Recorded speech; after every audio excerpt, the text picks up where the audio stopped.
Ok, entonces vayamos al ejercicio 1 de la P6, que dice lo siguiente.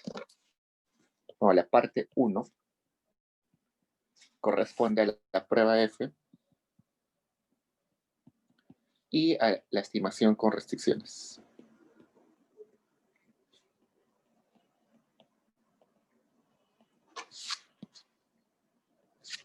Y la pregunta 1 nos dice lo siguiente. Dado el siguiente modelo, donde existe un intercepto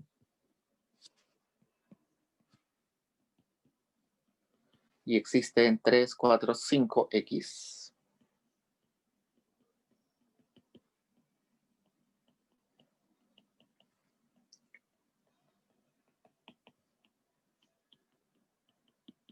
sabemos que está sujeto a las restricciones. Sabemos que las restricciones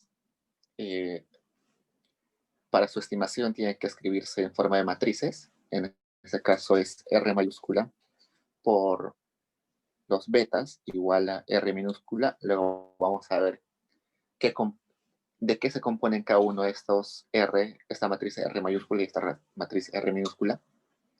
Escriba el contenido de las matrices R mayúscula y R minúscula que son necesarias para realizar el siguiente contraste de hipótesis.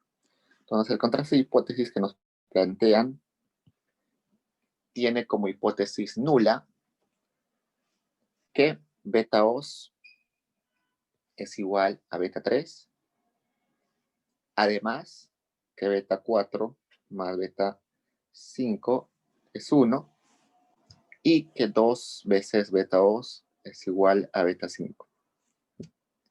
Entonces, una sola, bueno, la hipótesis nula, que es esta, está compuesta por, en realidad, 3 condiciones, ¿no? Y la hipótesis alternativa sería que no se cumple lo que dice la hipótesis nula. Vamos a plantear nuestra matriz R y nuestra matriz R minúscula, que son las matrices que nos importan. Entonces, veamos. La matriz R mayúscula se le llama la matriz de restricciones y contiene en cada fila cada restricción. Entonces, en este caso tenemos 3 restricciones. Por tanto, nuestra matriz va a tener 3 filas. Luego, ¿cuántas columnas va a tener? Va a tener la cantidad de columnas igual a la cantidad de betas. Es decir, va a tener 5 columnas. Por tanto, nuestro R mayúscula va a ser de tamaño 3 por 5. 3 por la cantidad de restricciones y 5 por la cantidad de betas. Entonces, veamos. Antes de poner esto, agarremos nuestras condiciones.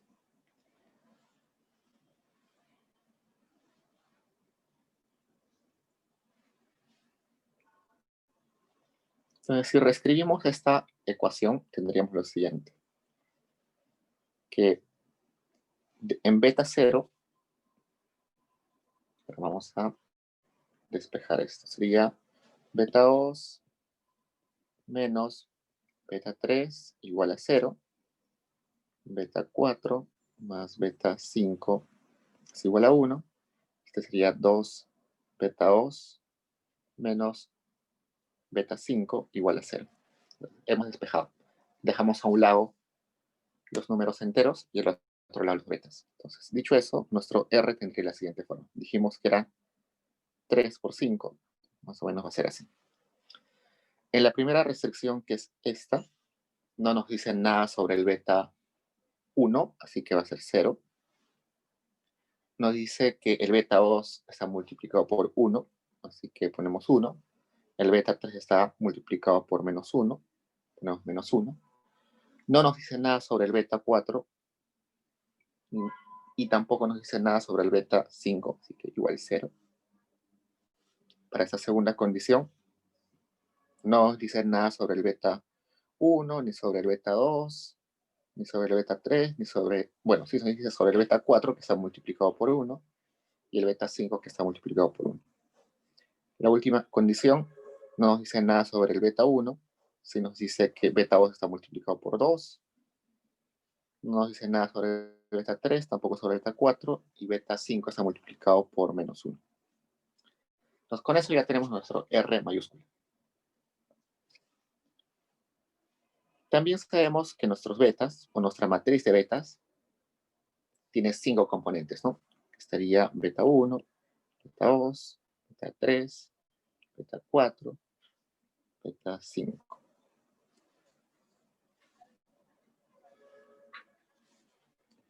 Una matriz de betas. Y luego, R minúscula contiene a todos estos números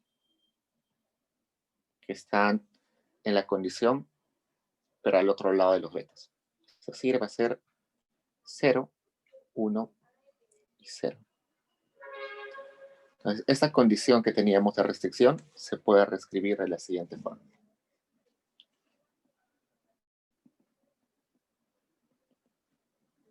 Cero, 0, 0. Toda esta expresión.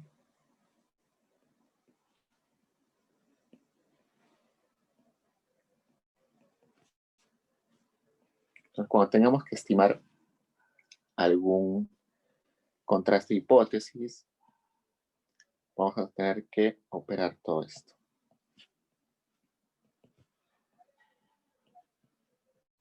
Por el momento, eso es todo lo que nos pide en esta pregunta.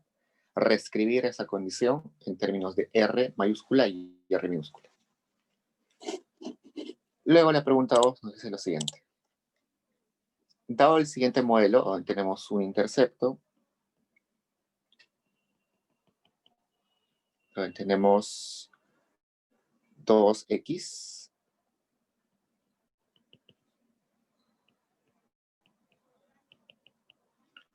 y nos dice que luego de realizar la estimación por MCO, resulta lo siguiente.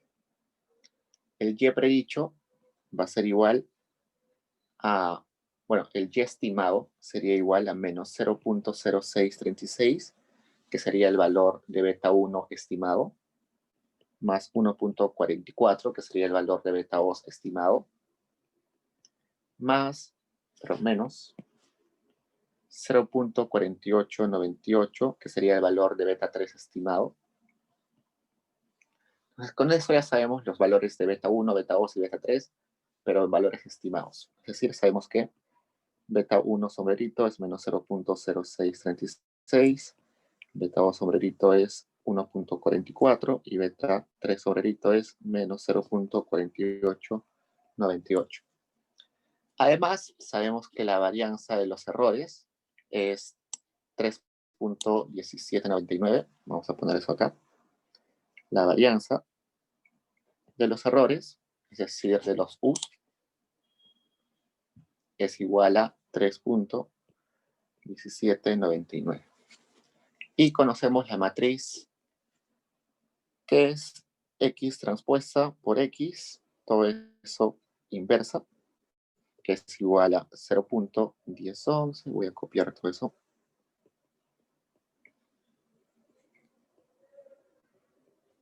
Pues tenemos todos esos datos que nos van a ayudar luego con la solución del problema.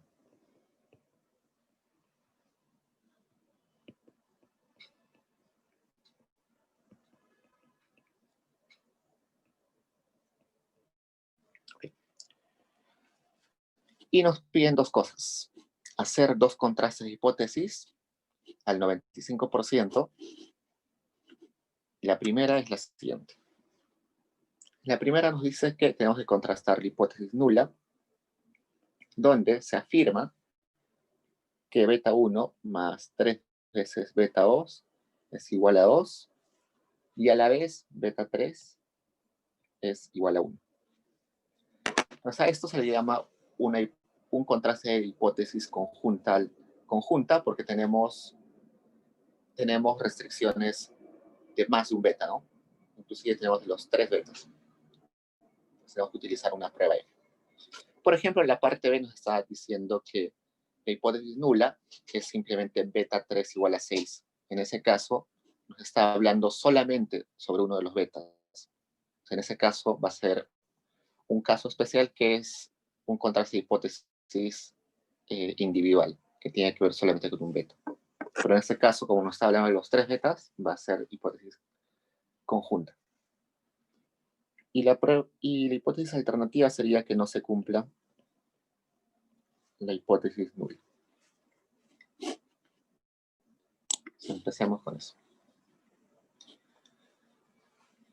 En el ejercicio 1 ya nos han entrenado, o ya nos han dicho, cómo se debería escribir nuestra hipótesis nula, pero en forma de matrices, ¿no? Nuestra hipótesis nula se podría escribir como R por beta igual a R minúscula. Pues hagamos eso. Dijimos que nuestro R mayúscula tenía la cantidad de filas igual a la cantidad de restricciones. Acá tenemos dos restricciones, así que nuestro R va a tener dos filas y va a tener la cantidad de columnas igual a la cantidad de betas. Y acá son 3 betas. En la primera restricción nos dicen que beta 1 está multiplicado por 1, beta 2 está multiplicado por 3 y beta 3 no nos dicen nada sobre beta 3. En la restricción 2 no nos dan información sobre beta 1 ni sobre beta 2, pero sí nos dicen que beta 3 está multiplicado por 1. Sabemos que hay 3 betas, así que nuestra matriz de betas va a tener esa forma.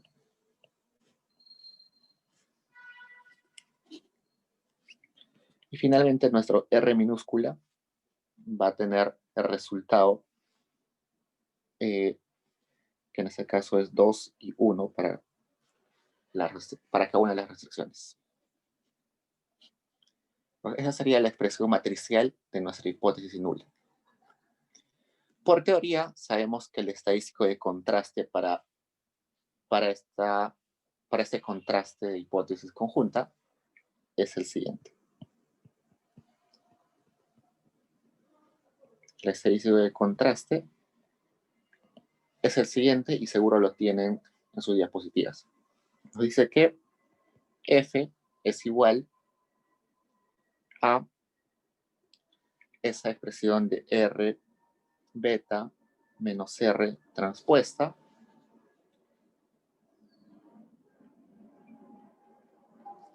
que también es luego post multiplicado pero sin la transpuesta.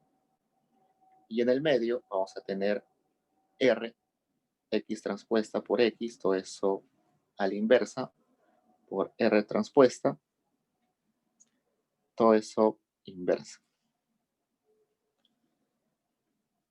A toda esa expresión le vamos a dividir Q, que es la cantidad de restricciones.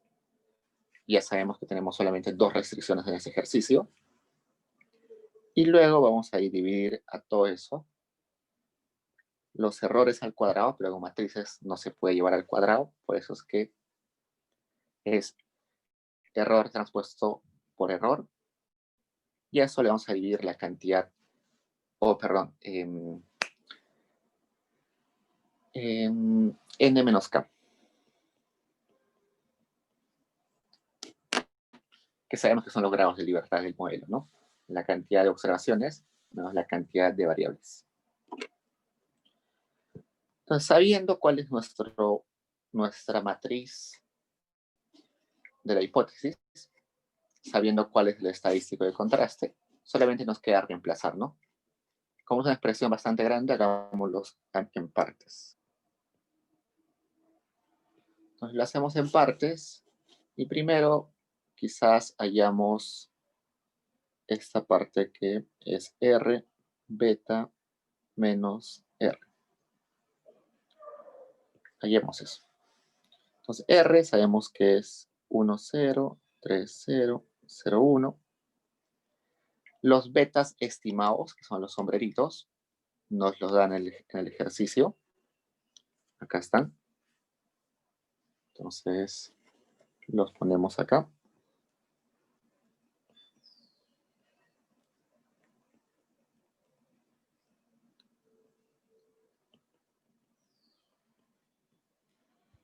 Y a eso le restamos el R minúscula, que es 2, 1. Entonces operamos eso. Recordemos cómo se operan las matrices. Si nuestra matriz R es de 2 por 3 y la siguiente beta, la matriz beta es 3 por 1, nuestra nueva matriz va a ser 2 por 1, ¿no? Saquemos la calculadora y calculemos. O también en Excel lo podemos hacer, ¿no? Como sea más conveniente para ustedes. En la calificada o en el examen seguro pueden utilizar su calculadora, su Excel, así que no hay problema con eso. Hola, Diego, ¿qué tal? Una pregunta. Bien. Para sacar el F y lo divides entre la cantidad de restricciones, ¿no es cierto? Que es el Q. Pero, ¿qué pasaría si, o sea, podrías disminuir la cantidad de restricciones o combinar algún tipo de restricción?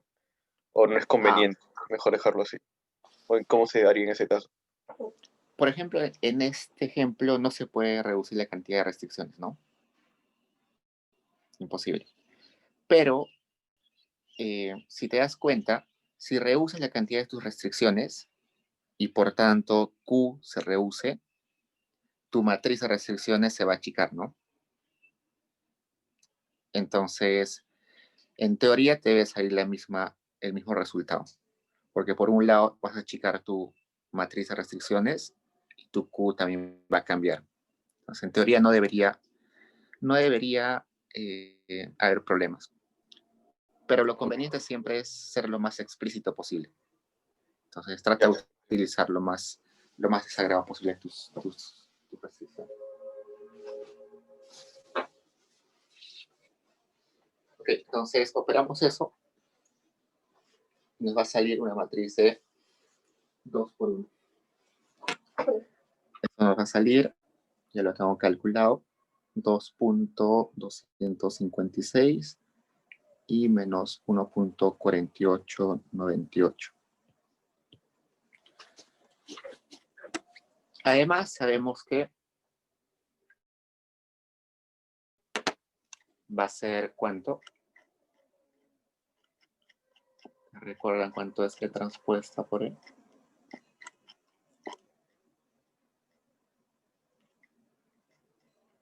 Bueno, ustedes recuerdan lo siguiente, vamos. Este sigma al cuadrado estimado va a ser igual a, ¿recuerdan esa expresión?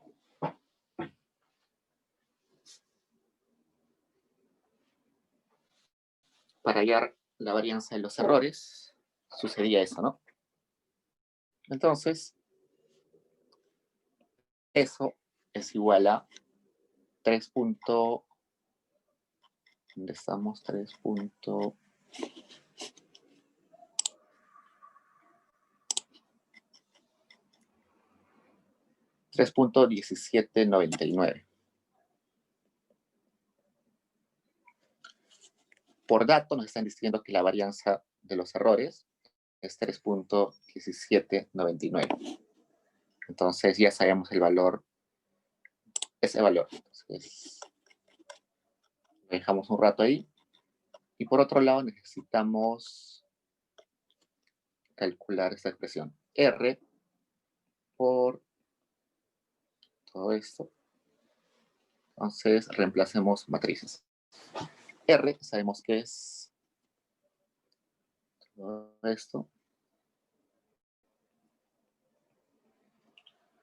Luego sabemos que toda esta expresión que estoy poniendo en un círculo rojo ya no los dan, si no mal recuerdo. Sí, sí nos están dando eso.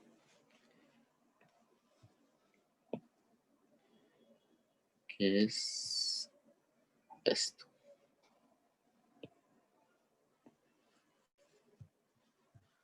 Copiamos eso acá. Y finalmente nos dicen R transpuesto. Sabemos R y simplemente transponemos. Cambiamos las filas por las columnas.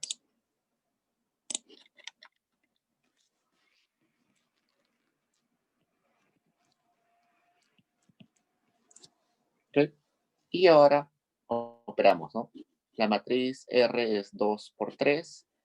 La matriz que es inversa ahí sería 3 por 3. Y la matriz R transpuesta es 3 por 2. Por tanto, nuestra matriz resultante va a ser 2 por 2. Igual en Excel pueden hacerlo. Para ahorrar tiempo ya lo tengo calculado. Tenemos esto. Ustedes lo confirman, por favor.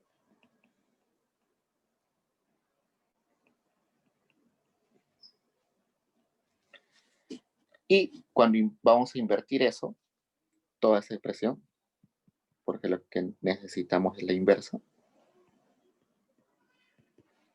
nos va a salir lo siguiente. 9.329, 37.54, 37.54, 233.07. Ya hemos aprendido cómo en Excel invertir, ¿no? Simplemente un comando y luego ampliarlo para que sea una matriz 2 por 2. Con esos resultados podemos reemplazar de una vez en nuestra fórmula del F. Tenemos una matriz acá que sería esta. Luego tenemos la matriz inversa que acabamos de ayer.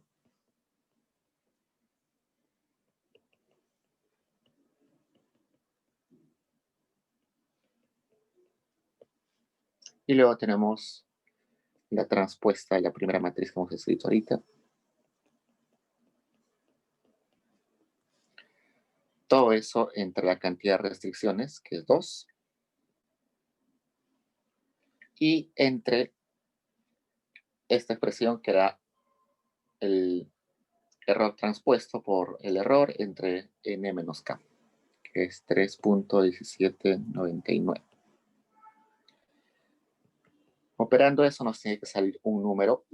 ¿Por qué? Porque en el numerador tenemos una matriz de 1 por 2, por una matriz de 2 por 2, por una matriz de 2 por 1, por tanto es 1 por 1, y nos va a salir que es 49.117. Entonces ya estamos a mitad de camino, ya sabemos el valor de nuestro estadístico de contraste. Ahora nos falta simplemente calcular el F de tabla, ¿no? Entonces ahora nos toca calcular el valor F de la tabla. Para calcular el valor F de la tabla necesitamos alguna información antes. Primero, saber a qué porcentaje de confianza. Nos están diciendo que es al 95% de confianza. Necesitamos además la cantidad de grados de libertad, que está compuesto por la cantidad de observaciones y por la cantidad de variables, ¿no? La cantidad de variables, si la tenemos el modelo de su inicio, pero no sabemos la cantidad de observaciones. ¿Alguien que se le ocurra alguna forma de calcular la cantidad de observaciones? Por ejemplo, yo recuerdo que cuando yo estaba en econometría 1, nos vino un ejercicio muy parecido a este. Y nadie en el salón pudo calcular la cantidad de observaciones. Porque está bien escondido. Está dentro de toda la información que nos han dado, pero está bien escondido. Ahora, mientras abro el Excel, piénsenlo un poquito. Voy a abrir el Excel.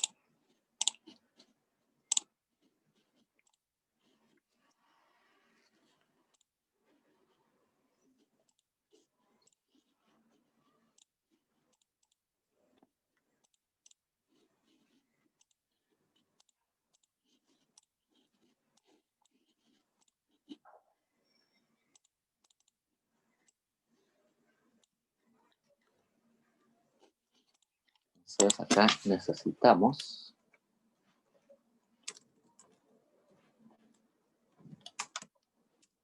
el valor de n.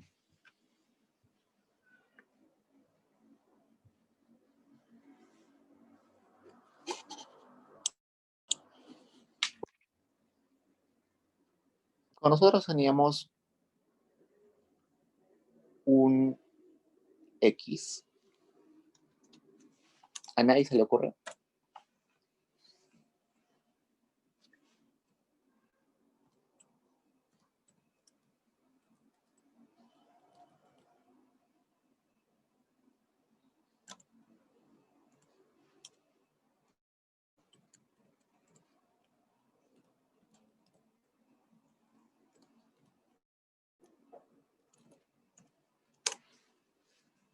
Pues acá me estoy inventando una matriz X. Sabemos que la matriz X tiene la primera columna puros unos por los interceptos y luego tiene los valores de X. En este caso hay 2X. Entonces veamos qué pasa si transpongo esa matriz. X transpuesta. Transpongo esto.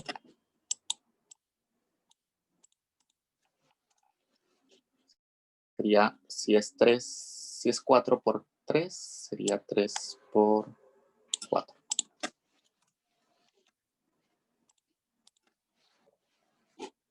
Luego, multiplico ese X transpuesta por X. ¿Qué pasaría? Vamos a ver. En mult, X transpuesta, coma, todo esto. Vamos a multiplicar una matriz de 3 por 4 por una de 4 por 3, por tanto sería una de 3 por 3. Ya está. Fíjense en esta celda o en esta fila 1, columna 1. Sale 4, ¿no? Y 4 es exactamente la cantidad de observaciones que tenemos. Es decir, en nuestra matriz X transpuesta por X, el elemento 1,1, fila 1, columna 1, nos va a dar la información de la cantidad de observaciones. Eso solo si nuestra matriz de X contiene el intercepto. Si nuestra matriz de X no contiene el intercepto, es decir, no hay el 1, no hay esta columna de unos, eso no se cumple. No, está bien escondido, ¿no? Entonces, esto es un ejemplo. ¿Cómo lo aplicaríamos en nuestro ejercicio? En nuestro ejercicio tenemos esta ecuación. Si nosotros invertimos esa ecuación, nos va a dar exactamente esta matriz X transpuesta por X. O sea, copiemos esa ecuación y transpongámosla.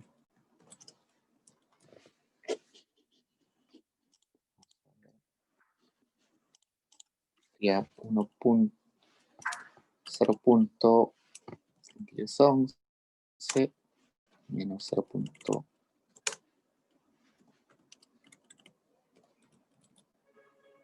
O sea, una matriz que ya está transpuesta, la vuelvo a transponer, regreso al original, ¿no?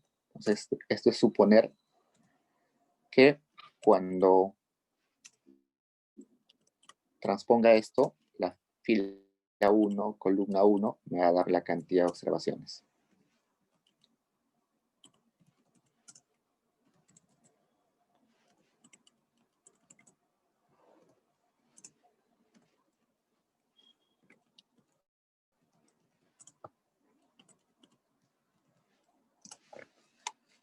Entonces, hagamos eso, transpongamos esa matriz, pero invirtamos esa matriz.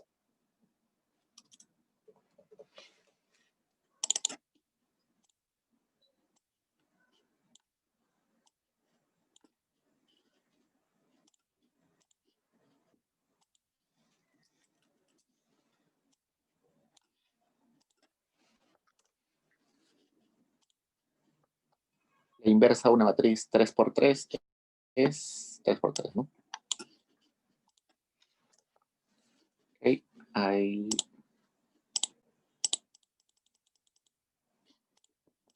Y ya está.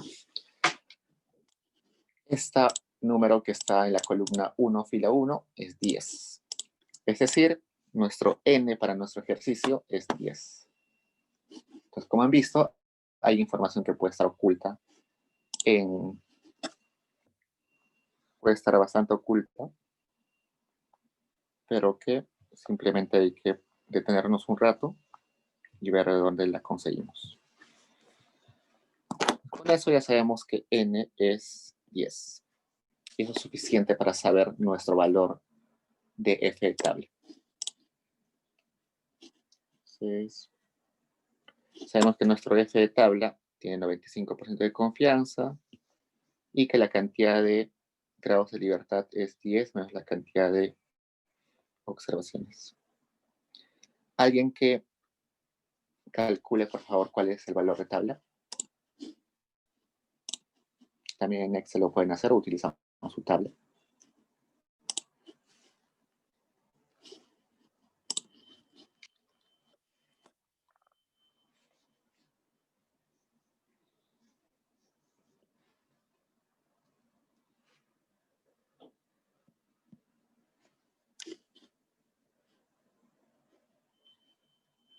Es el valor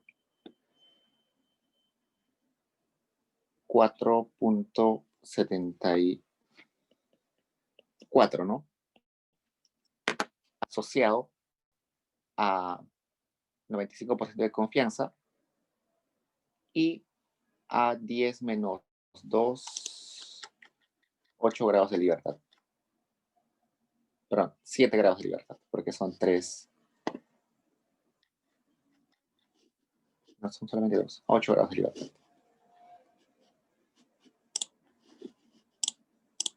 Entonces, nuestro valor f tabla es 4.74. Nuestro valor f de nuestro modelo es 49.117. Por tanto, se rechaza o se acepta la hipótesis nula. ¿Alguien que recuerde?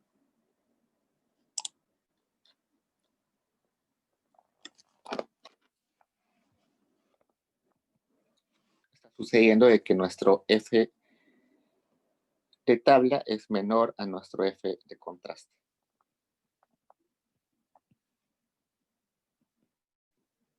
Si sucede eso, nuestra hipótesis nula no se acepta, ¿no? Si no se acepta, estaríamos dando pie a la hipótesis alternativa.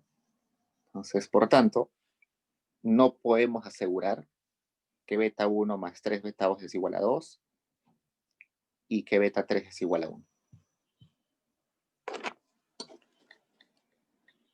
Ok, vayamos a la parte B, que nos dice que ahora tenemos que contrastar la hipótesis que beta 3 es igual a 6. Por tanto, la hipótesis alternativa es beta 3 diferente a 6. Esto ya no es un contraste de hipótesis, un contraste de significancia conjunta, sino es un contraste de significancia individual, que ya vimos hace varias semanas, que inclusive vino en la PC2, y sabemos que para hacer contraste de significancia individual tenemos que plantear nuestro valor t, que es simplemente nuestro beta estimado menos el beta que nos piden contrastar entre la desviación estándar de ese beta en valor absoluto.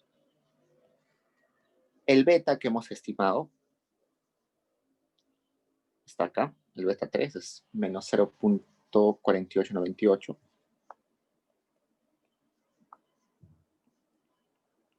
El beta 3 que nos dicen que debemos contrastar es 6. En la PC2 era 0, ¿no?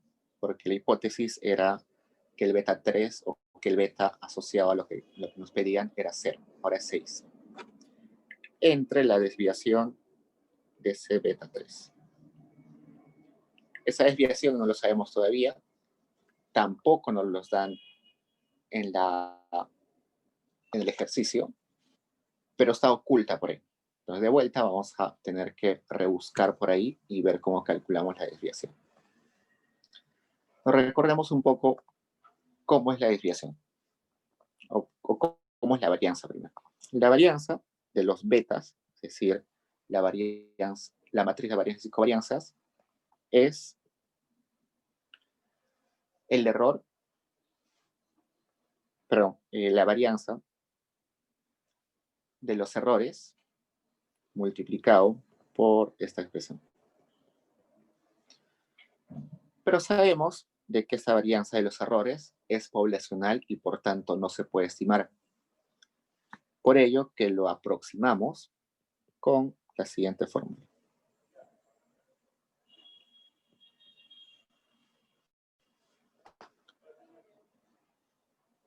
¿No?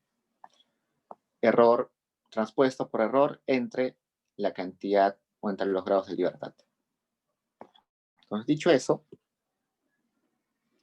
podemos estimar ese error de la siguiente forma. Bueno, ni siquiera necesitamos, ¿no? Porque esto ya lo tenemos acá. Ya lo hemos hallado hace un rato, que está acá. 3.1799.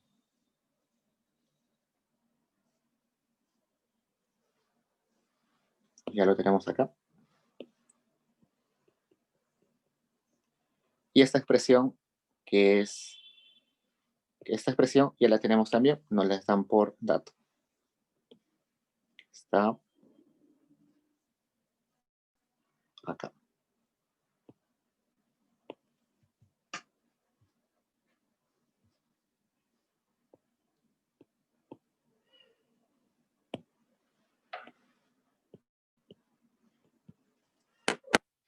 Nos operamos eso y nos va a dar la matriz de varianzas y covarianzas.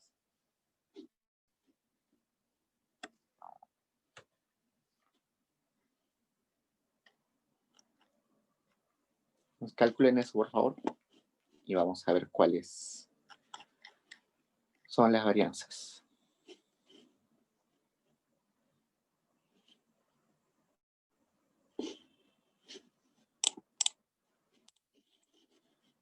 Déjame calcular también acá en Excel.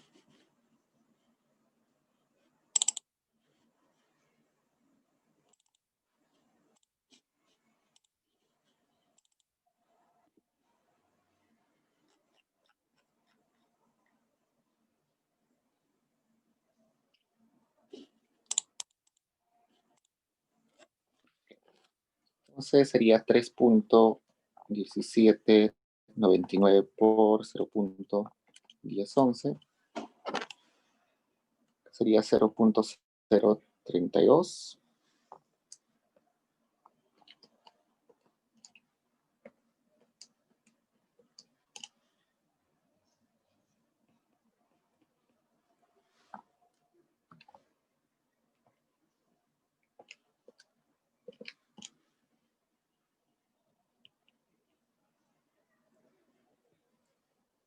Solamente estoy calculando la diagonal, los demás valores, esto, y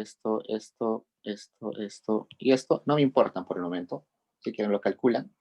¿Por qué no me importan? Porque esos valores tienen que ver con las covarianzas, perdón, con las covarianzas entre betas diferentes. Lo que me está importando son estos, la diagonal, porque en la diagonal están las varianzas. Esta es la varianza del beta 1, esta es la varianza del beta 2 y esta es la varianza del beta 3. Lo que estoy necesitando ahorita es la desviación del beta 3, es decir, este número, pero en raíz. Que me va a salir la raíz de eso,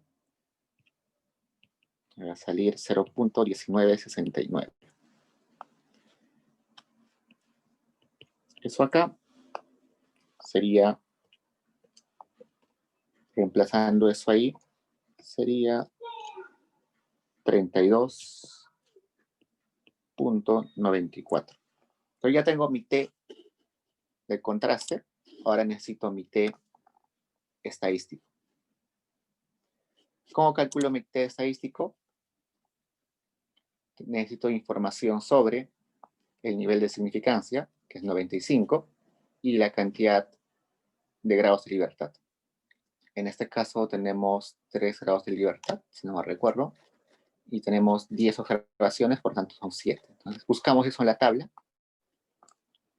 Buscamos en la tabla y el valor crítico sería 2.36. Los 2.36 es mucho menor a 32.94, por tanto se rechaza o no se acepta la hipótesis nula, dando pie a que nos fijemos en la hipótesis alternativa. Entonces no podemos asegurar de que el beta 3 sea igual a 6. ¿Hasta ahí preguntas, chicos?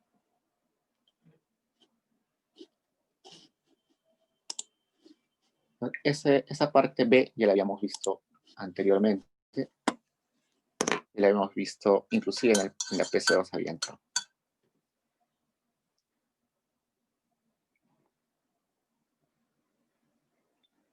Diego, dices que ese 0,19 con 63 lo busco en la tabla, ¿verdad? Lo comparo con el T en valor absoluto. No, espera. Este 1969 es la raíz de mi varianza del beta 3. Ah, ya. Eso lo reemplazo acá. Sí. Y ahí me sale mi T. Entonces, ¿con quién comparo? O sea, el 32 no, 194. 32.94 con mi valor crítico que he buscado en la tabla. Entonces, si mi T del modelo es mayor a este T crítico que he buscado en la tabla, rechazo. Ok.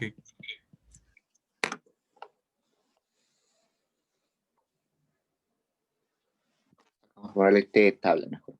T de tabla. Recuerden que para hallar ese T de tabla, en Excel poníamos la siguiente fórmula. Inversa.t.2c, abríamos paréntesis y primero poníamos nuestra significancia, que en este caso era 0.05, coma la cantidad de grados de libertad, que en este caso, si no me recuerdo, 7, ¿no? Cierro, hago Enter y ahí me sale mi T de tabla. Eso es lo más fácil en Excel. La otra forma es agarrar su tabla manual. Pero creo que, como todos tenemos Excel ahorita, es mucho más fácil hacerlo en Excel.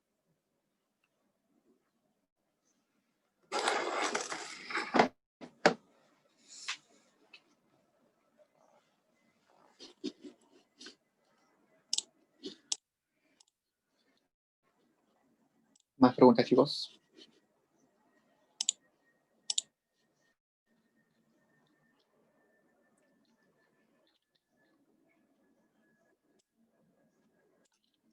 Entonces, con eso concluimos el ejercicio 2. Pasamos al 3.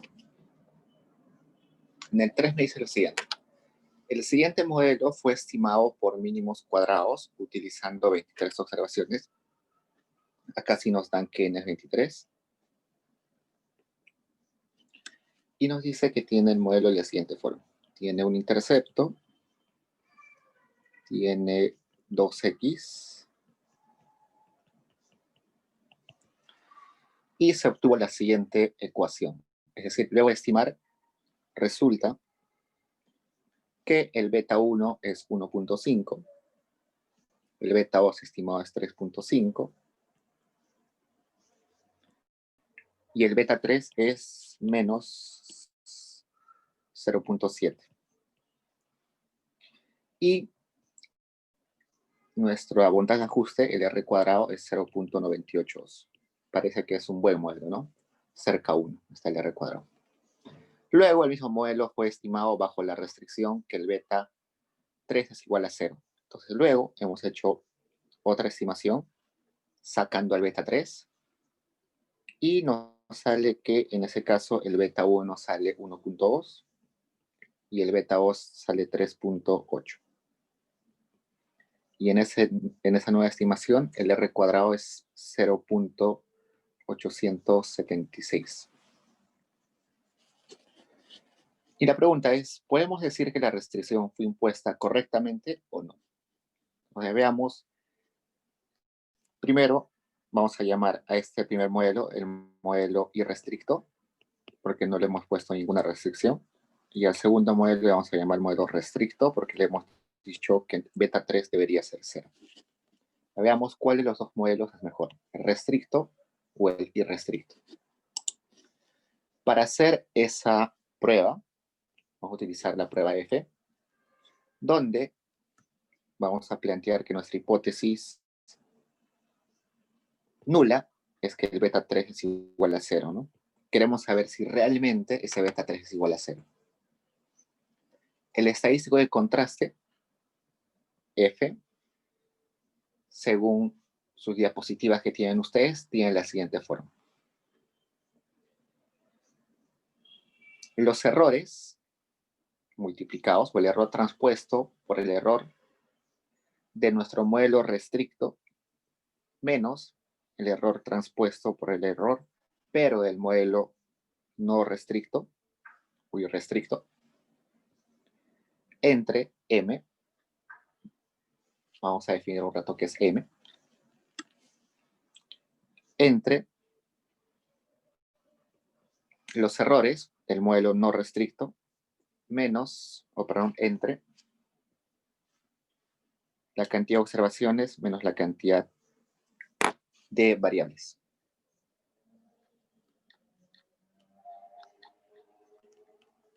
Además, sabemos que el R cuadrado es igual a 1 menos la suma de cuadrados explicada, pero residuales,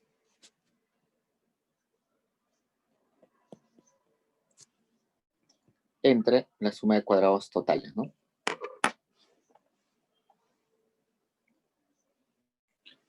Si nosotros despejamos eso, ¿no? Eso también es igual a suma de cuadrados explicada entre suma de cuadrados totales.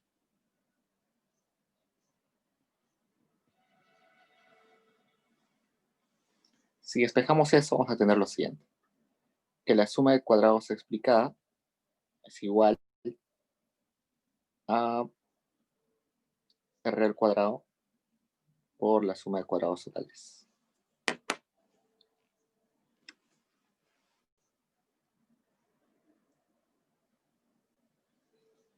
Ok, entonces hasta ahí hemos avanzado.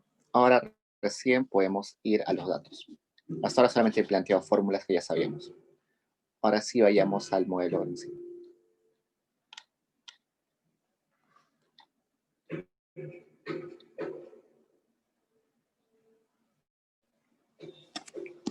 Acá me conviene, creo, mejor despejar la suma de cuadrados residuales. Mejor despejo la suma de cuadrados residuales, que es igual a 1 menos R al cuadrado por la suma de cuadrados totales. Esto me conviene más, ¿por qué? Porque la suma de cuadrados residuales, ¿qué era? Esto, ¿no? Entonces, esa expresión sí la tengo acá. Entonces me conviene despejar de esa forma. Entonces resulta que con esta fórmula de acá, yo puedo transformar mis R's cuadrados que me han dado como dato y calcular esa multiplicación del E transpuesto por el E. Entonces voy a aprovechar esa información que me dan. En el modelo no restringido, tengo lo siguiente. Esta suma o esa multiplicación de errores, de matriz de errores, del modelo no restringido sería igual a 1 menos el R al cuadrado del modelo no restringido, que era 0.982, por la suma de cuadrados totales. Igual a 0.18 por suma de cuadrados totales. En el modelo restringido, quiero hallar esto del modelo restringido, que por fórmula es 1 menos el r cuadrado por dato el r cuadrado, es este. Y nos sale que es 0.1245, perdón, 12,4 por la suma de cuadrados totales. Esto es el modelo no restringido y esto es el modelo restringido. Ahora la pregunta es, ¿esta suma de cuadrados totales tiene algo que ver con esa suma de cuadrados totales? ¿Son parecidos, son iguales, son distintos? Bueno, veamos. La suma de cuadrados totales, por definición, es la sumatoria. Bueno, sería nuestro y transpuesta por y, si no me equivoco, pues sumatoria. Sumatoria de los y en desviaciones, ¿no? Los y en desviaciones son simplemente nuestro y menos nuestro y promedio al cuadrado. Si me equivoco en la fórmula, corríjame, por favor. Pero lo que quiero decir con esto es que la suma de cuadrados totales solamente depende de los y. Y los y no cambian para el modelo restricto, ni para el modelo ni de restricto y de restricto. Es decir, son los mismos. Pero la suma de cuadrados totales es el mismo tanto para el modelo restricto que para el irrestricto. Entonces, estos dos son iguales. Con esos datos puedo reemplazar en mi fórmula del F, que era esta.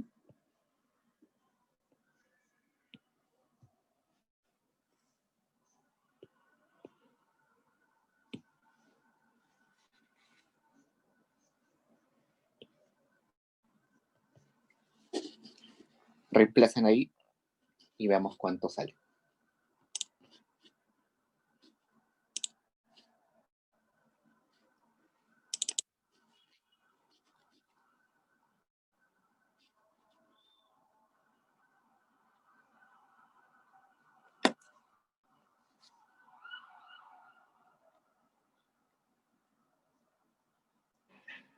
¿Alguien me dice cuánto le sale? Debe salir un número.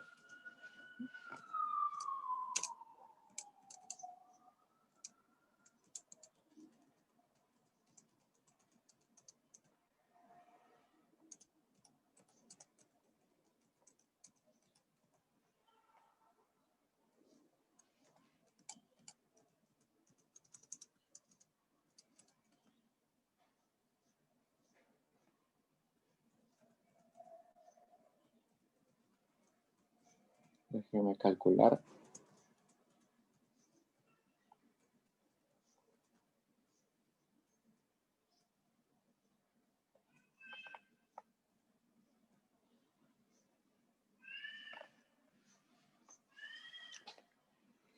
Entonces, copiamos esto, que sería restricto, sería 0.124 suma de cuadrados totales, menos 0.018 suma de cuadrados totales, entre la cantidad de restricciones, que en este caso solamente era una, si no recuerdo, una no, entre suma de cuadrados del no restricto, que sería 0.018 suma de cuadrados totales, entre n entre k, n es 23, menos k, que sería la cantidad de variables. Que en este caso es suma de cuadrados. Tenemos cuántas variables. Déjenme chequear. Tenemos 3 variables. Eso sería igual a 117.77. Ya tenemos nuestro F a contrastar. Ahora necesitamos el valor crítico.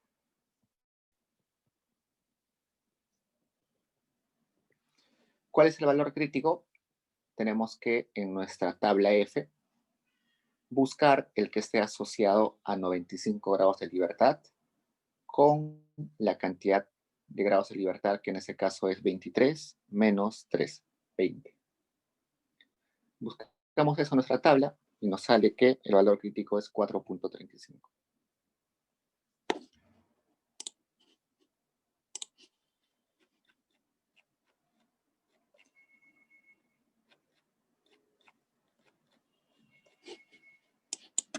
A ver, denme un segundo. Denme un segundo.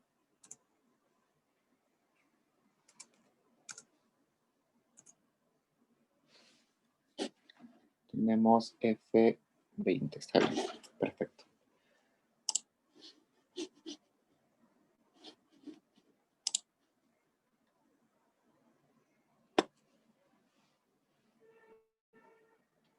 Entonces, el F de nuestro modelo ha sido mayor al valor crítico F.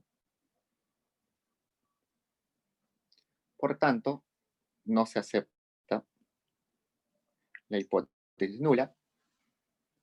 Si no se acepta la hipótesis nula, damos pie a la hipótesis alternativa, que en este caso sería que beta 3 es distinto a 0. No podemos afirmar que beta 3 es... No podemos afirmar que beta 3 es 0. Por tanto, nuestro modelo restricto estaba mal. Este modelo restricto que habíamos tomado, según esta prueba, está mal. Debimos habernos quedado con el modelo inicial. Hasta ahí preguntas, chicos.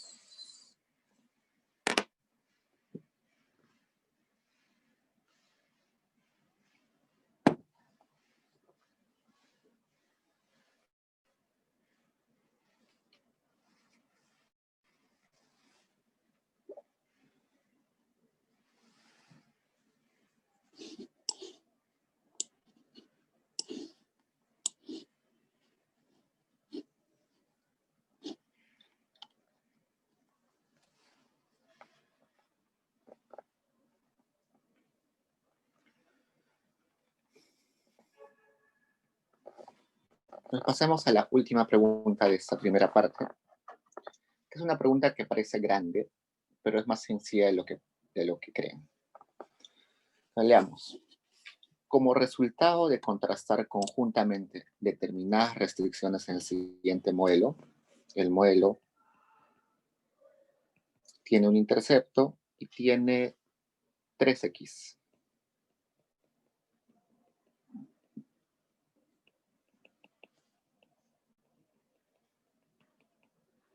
Y además nos dice que hay 20 observaciones. Y que luego de estimar el modelo, la suma de cuadrados explicada es 5.758.092. Y también al estimar se ha hallado que el valor de F es 2.395187. Y se conoce que toda esa expresión, que es bien tediosa de hallar, como hemos visto en uno de los ejercicios anteriores, ya nos han calculado toda esa expresión y nos dicen que es 1723.96338. Nos han ahorrado un montón de trabajo. Y la pregunta es, ¿cuántas restricciones se han contrastado? Entonces, este ejercicio es de la misma naturaleza que el ejercicio número 2. Solamente que acá ya nos están dando más datos. Y la diferencia es que en el ejercicio 2 nosotros sabíamos cuál era la cantidad de restricciones. Q habíamos definido como la cantidad de restricciones, la sabíamos en el 2, pero ahora no sabemos cuál es el Q. Entonces, la incógnita acá es el Q. Veamos qué hacer. Gracias por avisar, Álvaro. Gracias. Voy a conectar ahorita el batería.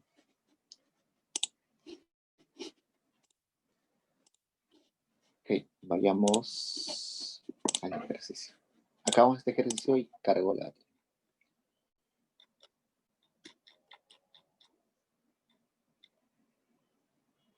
Entonces, la ecuación que teníamos en el ejercicio 2 la vamos a utilizar de vuelta. Este era nuestro estadístico de contraste. Un estadístico gigante, ¿no? Pero nos han dicho que toda esa parte superior es 1723.96338 por dato. Nos dicen además, ¿qué más nos dan? Nos dicen que la sumatoria de cuadrados explicada es 5700.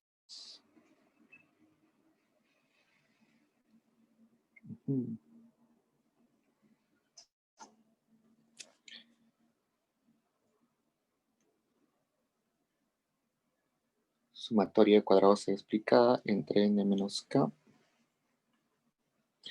Esta sumatoria de cuadrados explicada es sumatoria de cuadrados residuales. Es un error de tipo 8. Corríjanlo, por favor. La sumatoria de cuadrados explicada sabemos que es E transpuesta por E. Entonces acá sería 5758.092. Entre N, que es 20, menos K, que es 4. Y acá tenemos entre Q. Y por dato sabemos que F es 2.395187. Entonces, en toda esta expresión, la única incógnita que tengo es Q.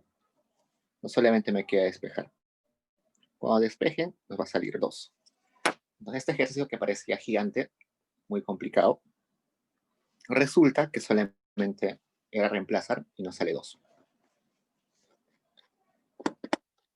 Dicho eso, ¿tienen preguntas?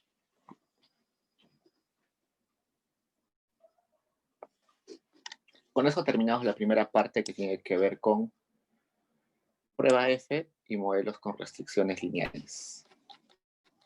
Ahora sí podemos pasar a los siguientes temas, que es predicción del modelo multivariado y multicolinealidad.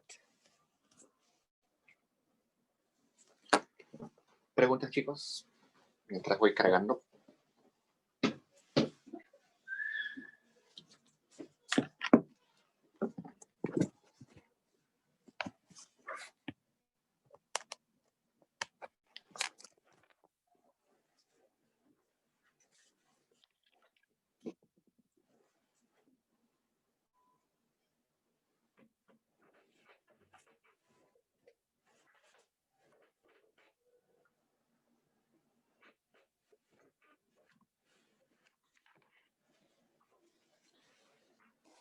Ok, entonces, aprovechando que está cargando, vamos a empezar con el Excel. Entonces, descarguen sus Excels. Hay 2 Excel en Paideia.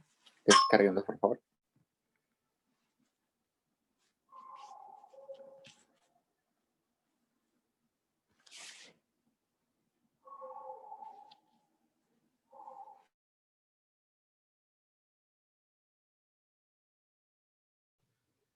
Okay, entonces ahora voy a compartir mi pantalla.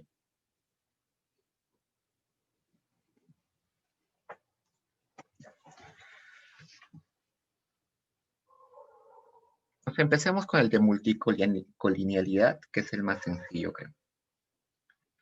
Entonces, sabemos que multicolinealidad es aquel problema que se origina cuando hay una relación estrecha entre dos variables X. ¿Por qué? Porque están quizás, o bueno, cuando están relacionadas linealmente, ¿no? Una es transformación lineal de la otra. Puede haber multicolinealidad perfecta como multicolinealidad imperfecta. Que sea perfecta quiere decir que es exactamente una transformación lineal. Por ejemplo, x2 puede ser el doble de x3. Entonces, ahí está. Nos están dando la misma información a ambas variables. Como nos dan misma información, hay información redundante y por tanto nuestro modelo no va a ser bien estimado. Cuando hay multicolinialidad imperfecta, quiere decir que tienen un gran grado de correlación, comparten un montón de información, pero no toda. Entonces, por ejemplo, dos variables que tienen multicolinialidad perfecta es, por ejemplo, años de educación con nivel de educación alcanzado. Es lo mismo, ¿no? Solamente que uno está en años y el otro está en niveles. Eso debe darnos una multicolinialidad perfecta. Una multicolinialidad imperfecta es, por ejemplo, años de educación de los padres, perdón, del padre y de la madre. No necesariamente van a coincidir, va a haber casos donde una pareja se casa, una pareja está compuesta por alguien con diferente grado de educación que el otro, pero en general, por estudios ya bastante extendidos, se sabe que las personas tienden a casarse con personas con niveles de educación similares. Los que llegan a grados de educación superior se casan con personas con grados de educación superior. Pero no siempre sucede. Hay casos en los cuales no. Entonces, no es una combinación exactamente lineal, pero sí comparten un montón de información. Entonces, ¿cómo detectar eso? Vamos a la última pregunta, esta. Se dice, con la información del archivo PD6-B, analiza el problema de multicolinialidad en un modelo en el que la variable Y es explicada por las variables X2 y X3 y una constante. Y nos piden calcular la matriz de correlaciones y luego calcular el factor de inflación de la variable. Abramos ese Excel, por favor. Yo lo tengo acá.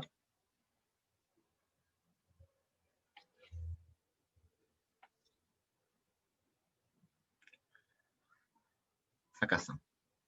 No, este es el B, este es el A, este es el B.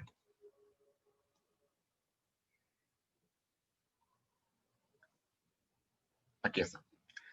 Acá tengo información sobre el Y, sobre un X2 y sobre un X3.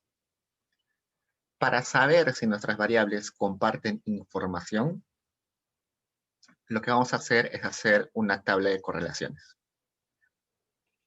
Vayamos acá, datos, y acá a la derecha, derecha, tienen análisis de datos. Ingresemos ahí. Si alguien no tiene esa opción, me avisa ahorita, por favor. Hay Excels que no tienen esa opción, pero se puede activar. ¿Hay alguien que no tenga esa opción de análisis de datos?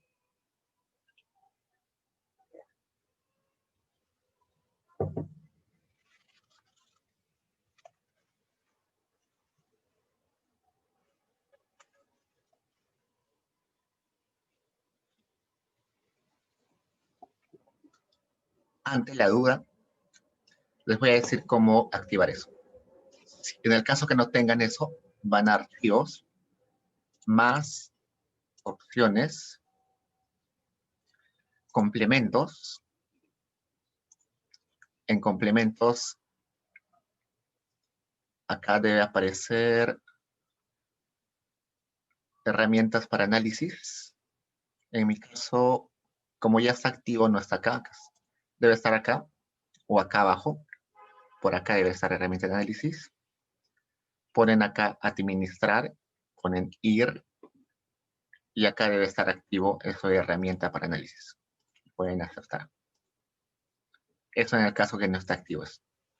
Okay, entonces, una vez tengan activo eso, ponen análisis de datos, y acá ponen, buscan correlación.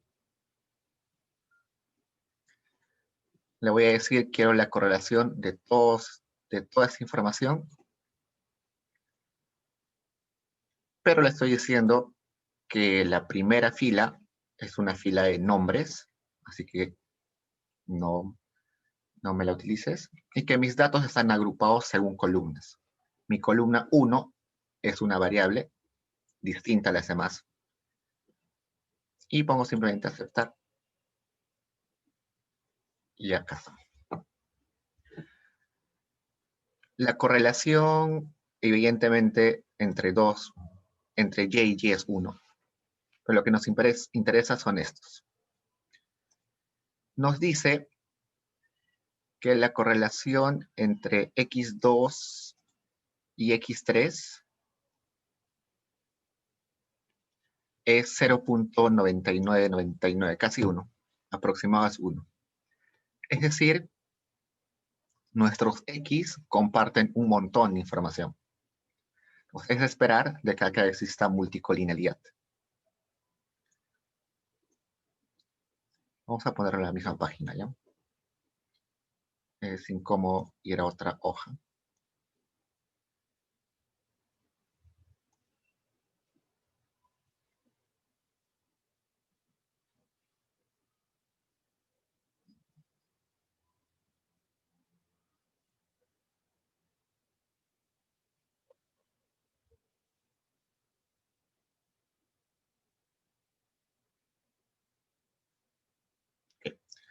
Nos hemos fijado en esto, que nos dice que hay un montón de correlación entre x2 y x3. Con eso ya hemos hecho nuestra correlación. Ahora estimemos nuestro modelo MCO.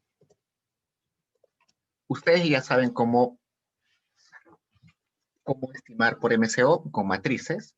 Lo pueden hacer, pero como esta no es una dirigida para enseñarles a estimar, vamos a hacerlo de frente. Una forma de hacerlo de frente, sin esos pasos que hacíamos usualmente, es también utilizar análisis de datos. Acá abajo, regresión. Seleccionamos al X. Seleccionamos a los Y's.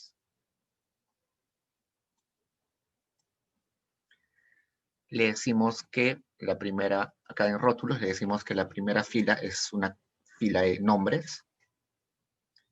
Y le decimos acá que quiero que me pongas los resultados empezando en esta celda. Si no pongo eso, va a crear una nueva hoja donde va a poner los resultados. Le pongo aceptar. Y ya está. Acá está mi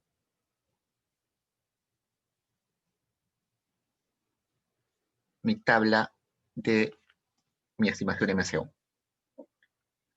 Esto lo estoy haciendo de una forma bastante resumida, porque ya hemos visto en clases en dirigidas anteriores cómo se hace matricialmente.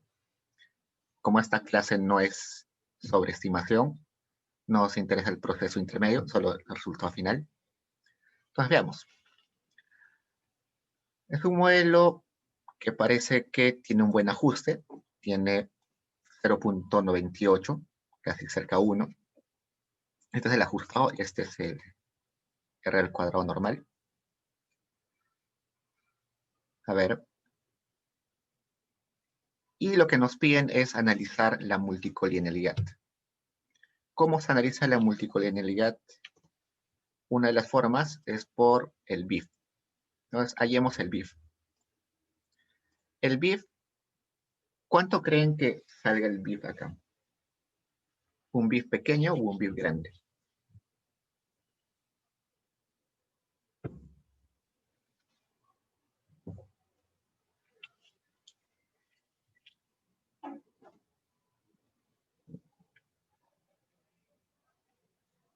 En clase les han dado un BIF de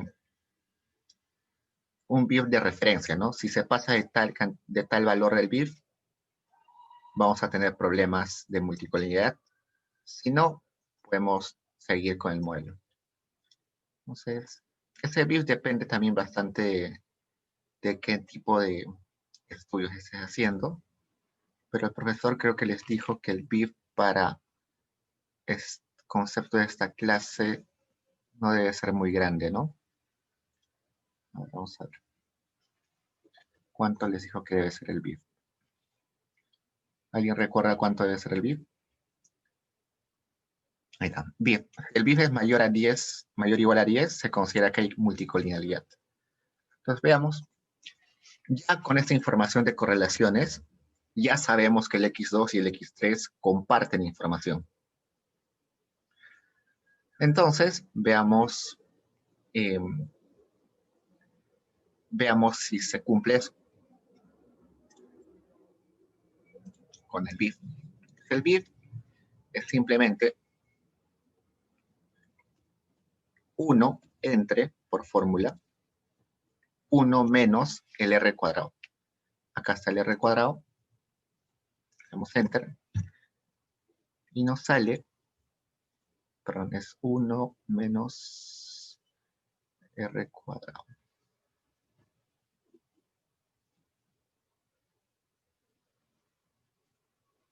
Y nos sale un R cuadrado bastante alto, ¿no? Un BIF bastante alto.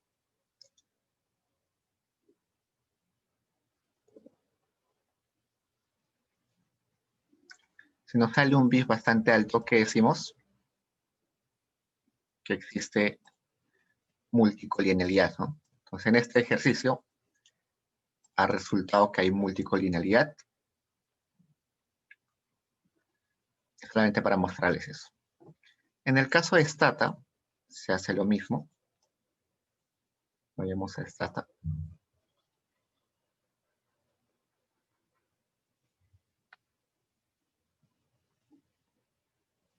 En Stata vamos a importar los datos de Excel.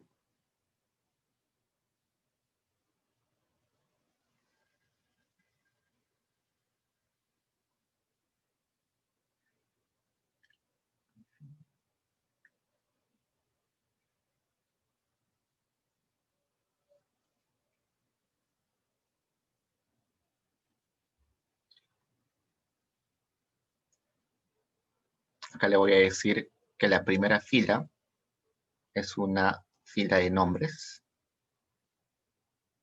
Y ya está.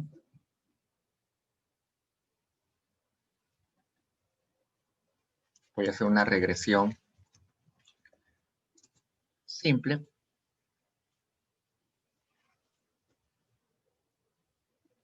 Me dice que no hay observaciones. Veamos qué sucede. Abrimos esto.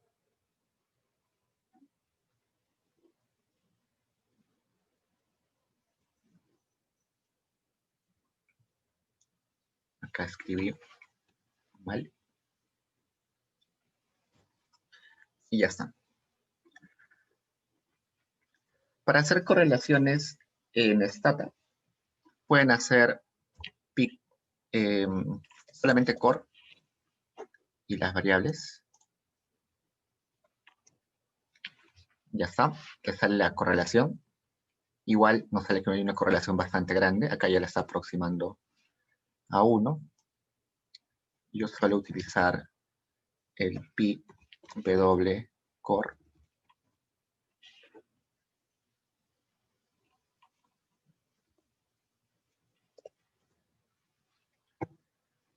Hay una diferencia muy chiquita entre la definición, pero básicamente es lo mismo. Así que acá también nos dice que hay una correlación bastante grande entre X2 y X3. Luego de hacer la regresión, simplemente ponemos BIF.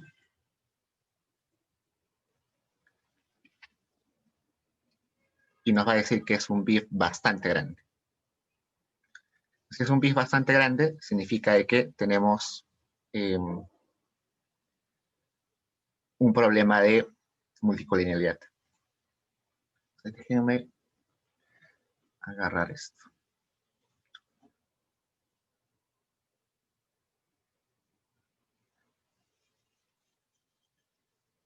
Déjenme.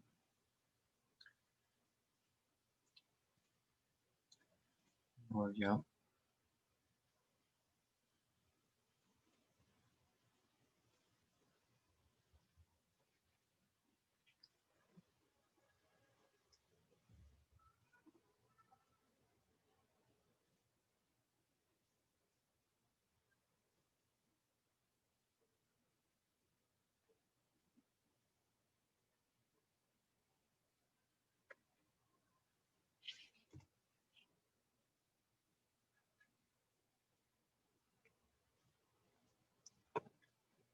Ya está. Ahora sí coincide lo que nos salía en Stata con lo que salía en Excel.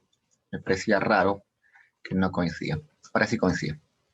Entonces nos dice, por ejemplo acá, que el BIP es 1.48 multiplicado por 10 elevado a la 7. Entonces acá está 1.48 con sus... que es un número bastante grande, ¿no? Entonces esto quiere decir que estamos bastante alejados. Entonces, mientras más grande es el R cuadrado, más va a tender a un número gigante. Entonces acá está yo. Al momento de hacer la regresión, hice un paso mal. Entonces, ahora ya está corregido. Bien, entonces vayamos con más Excel y con más Stata. Ahora pasemos, mientras vamos haciendo esto, abrimos esto. Y vayamos a la pregunta asociada a esa base de datos, que es esta 4. En una industria existen 20 empresas. En el archivo que vamos a abrir ahorita, hay información sobre los beneficios, los costos de materia prima y el número de trabajadores de estas empresas. Un nuevo empresario quiere incursionar en esta industria, solo puede contratar a 3 trabajadores y dispone de 2.500 soles para solventar la materia prima. ¿Cuáles serán los beneficios que esperaría este empresario? Este es un ejemplo, un ejercicio sobre predicción. Este empresario sabe seguro econometría y va a hacer un pequeño modelo para decir cuáles son los determinantes del beneficio de una empresa. Sabiendo cuál es la importancia o el efecto de los determinantes sobre los beneficios, va a calcular con sus condiciones, con lo que él puede contratar de personal y con lo que puede disponer de capital, cuántos serían sus beneficios. Entonces, ayudémosle y hagamos el modelo. Acá tenemos información de 20 empresas, sus beneficios, cuánto cuesta su material y cuántos trabajadores utiliza. Como no es un curso, como no es una clase para estimaciones, hacemos la estimación de frente. Así que vamos a datos, análisis de datos, regresión. Le decimos que primero esta columna son los Yes y estas columnas son los X. Es decir, los beneficios se explican por lo que gasta en materia prima y por la cantidad de trabajadores que tiene. Acá le digo que la primera fila son nombres nomás. Y le voy a decir que quiero que los resultados me los ponga iniciando en esta celda. Voy a aceptar y ya está. Vemos que nos dice. Parece que el R cuadrado, que es este, es grande, así que sí es cierto que los beneficios son explicados en su mayoría por los costos y por los trabajadores. Entonces veamos. Y acá tenemos los coeficientes. Hay un intercepto de 84. Hay un coeficiente asociado a los costos de 0.29. Mientras más costos tienes, más beneficios tienes, seguro porque te permite producir más. Mientras más trabajadores tienes, también tienes más beneficios. Tiene sentido. Entonces, estos son nuestros betas estimados. El beta estimado del intercepto, el beta estimado del costo de materia prima y el beta estimado de trabajadores. ¿Cómo se hace la predicción? Simple. Yo tengo todos estos datos, pero ninguno de esos datos corresponde a la situación de nuestro empresario. Nuestro empresario quiere saber cuál sería su beneficio si podría disponer de 2.500 soles y 3 trabajadores. Es decir, 2.500 soles acá y 3 trabajadores acá. Lo único que tiene que hacer nuestro empresario es multiplicar los beta estimados con nuestros X. Entonces, primero, el intercepto estimado más la cantidad de costos o el costo que tiene multiplicado por el beta de los costos, más la cantidad de trabajadores que dispone por el efecto que tiene cada trabajador sobre los beneficios. Entonces nos sale 833.51. Entonces esa es nuestra predicción. Le podemos decir a nuestro empresario que con las condiciones que él tiene y en el contexto de esas empresas, él debería esperar ganar 833. Entonces, eso es simplemente lo que queríamos hacer acá en Excel para que vean cómo sale. Ok, entonces,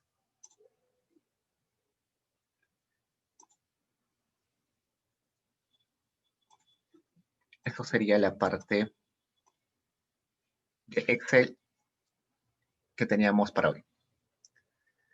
No hemos logrado hacer estos ejercicios. 1, 2, 3, 4, 5. Como ya les dije, como no hemos logrado hacer esos 5 ejercicios, los voy a hacer en la otra comisión, así que pueden chequear el video de la otra comisión. O también pueden chequear el solucionario. ¿Hasta ahí preguntas, chicos?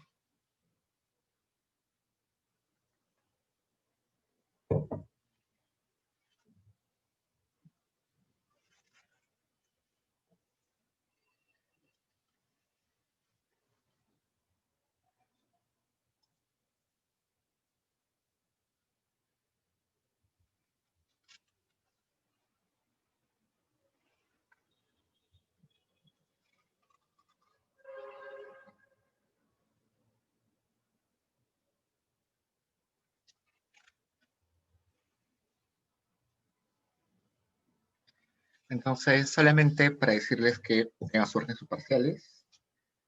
El solucionario va a estar pronto. Las notas tienen que estar antes del parcial. ¿Qué más? Las siguientes PCs es de esperar de que los ejercicios sean del estilo que ahora hemos visto en la PD, en esta PD, más aplicativos, ¿no? Ya no es tanto de demostrar, porque muchos chicos han dicho de que los ejercicios que hacíamos en las PDs eran muy parecidos a los que se hacían en clase y que no les aportaba mucho. Entonces, es una buena crítica, así que de esto ahora van a hacer los ejercicios de esta forma, que además les van a ayudar bastante a entender mejor los temas. Ok, chicos, eso sería todo por hoy. Cuídense. Si hay preguntas, al correo durante la semana.